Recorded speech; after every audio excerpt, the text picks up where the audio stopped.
Advocate अंकुर शर्मा ने भाजपा के वरिष्ठ नेताओं के साथ एक महत्वपूर्ण बैठक में विभिन्न समसामयिक मुद्दों पर चर्चा की। बैठक के दौरान प्रधानमंत्री नरेंद्र मोदी के नेतृत्व वाली केंद्र सरकार के 12 वर्ष पूर्ण होने पर सरकार की प्रमुख उपलब्धियों, विकास कार्यों और जन कल्याणकारी योजनाओं पर विस्तार से विचार विमर्श किया गया। वक्ताओं ने कहा कि पिछले 12 वर्षों में देश ने विकास, सुशासन, आधारभूत ढांचे और राष्ट्रीय सुरक्षा के क्षेत्र में उल्लेखनीय प्रगति की है। बैठक में इन उपलब्धियों को आम जनता तक पहुंचाने और जन जागरूकता बढ़ाने पर भी जोर दिया गया। मुख्य फैसले जो भारत के निर्माण के संबंध में, भारत के सशक्तिकरण के संबंध में सरकारों को लेने होते थे, वो ठंडे बस्ते में डल जाते थे और इसीलिए एक नेगेटिव ग्रोथ, चाहे वो जीडीपी के माध्यम से आप उसे नाप तोल लें, चाहे इन्फ्लेशन के दृष्टिकोण से उसका आकलन कर लें, नेगेटिव दिशा में ही आपको सारे इंडिकेटर्स और पैरामीटर्स होते हुए नजर आते थे। करप्शन का हॉल, स्कैम्स के अलावा स्तर वो था कि आम आदमी त्रस्त था और इसीलिए एक जन आंदोलन के रूप में भी लोगों में मोबिलाइजेशन हुई, एक ऐसे स्तर पे जहां पे उखाड़ के कांग्रेस की सरकार को फेंक दिया गया। और फिर उसके बाद शुरू हुआ 2014 के बाद पूर्ण बहुमत से आई भारतीय जनता पार्टी सरकार का कार्यकाल, जिस कार्यकाल को आप era of growth and development के रूप में समझते हैं। चाहे जीडीपी की बात हो, सकल घरेलू उत्पाद की बात हो, इन्फ्लेशन की बात हो, तमाम ये जो विषय हैं जो आम आदमी की जेब से सीधे जुड़े हैं, जो आम आदमी के लाइवलीहुड से सीधे जुड़े हैं, जो आम आदमी की क्वालिटी ऑफ लाइफ से सीधे जुड़े हैं, जिस तरीके से 2014 से 26 के बीच में उसमें इंप्रूवमेंट हुई है, आज पूरे देश में जन कल्याण के रूप में उसे समझा जाता है कि एक अनप्रेसिडेंटेड चीज जो हुई है। मुख्यतः पिछले 10-12 वर्षों में आपने ये देखा होगा कि भारत सरकार ने तुष्टीकरण की राजनीति का अंत किया, पॉलिसी ऑफ अपीजमेंट को एक डिसेंट बरियल दिया। सबका साथ, सबका विश्वास, सबका विकास के नारे के साथ प्रधानमंत्री मोदी जी ने जिस तरीके से देश निर्माण को पिछले 12 वर्षों में शेप दी है,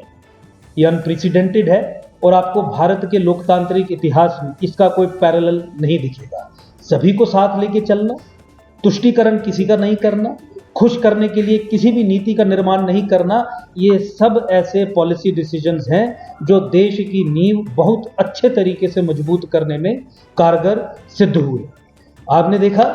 कि किस तरीके से आईटी रेवोल्यूशन इंट्रोड्यूस करके, डिजिटल रेवोल्यूशन इंट्रोड्यूस करके प्रधानमंत्री मोदी जी ने अकाउंटेबिलिटी और ट्रांसपेरेंसी का एक एरा इंट्रोड्यूस किया। एक प्रधानमंत्री का ये वाक्य है, मैं 1 रुपया देता हूं, नीचे 15 पैसे पहुंचते, 85 पैसे एडमिनिस्ट्रेटिव कॉस्ट्स और करप्शन की भेंट चढ़ जाते। आज डायरेक्ट बेनिफिट ट्रांसफर जो इंटरनेट के माध्यम से, जो आईटी इनेबल्ड सर्विसेज के माध्यम से, जो डिजिटल इंफ्रास्ट्रक्चर के माध्यम से संभव हो पाया है, उससे 1 रुपया जो प्रधानमंत्री नीचे भेजते हैं, वो 1 रुपये का पूरा 1 रुपया किसान की, गरीब की, मजदूर की, आम आदमी की जेब में जाता है, जो अपने आप में एक रेवोल्यूशन के बराबर है। ये कोई छोटी मोटी बात नहीं है कि सरकार जन कल्याण की स्कीम्स को जब इम्प्लीमेंट करती है तो उसके जो लाभार्थी है उसका पूरे तरीके से समयबद्ध तरीके में, अकाउंटेबल और ट्रांसपेरेंट तरीके से भुगतान जब उसको होता है तो ये एक रेवोल्यूशन से कम नहीं है। राष्ट्रीय सुरक्षा के दृष्टिकोण से आप देखें, पाकिस्तान कभी आता था तो जम्मू कश्मीर के किसी भी कोने में हमला कर देता था।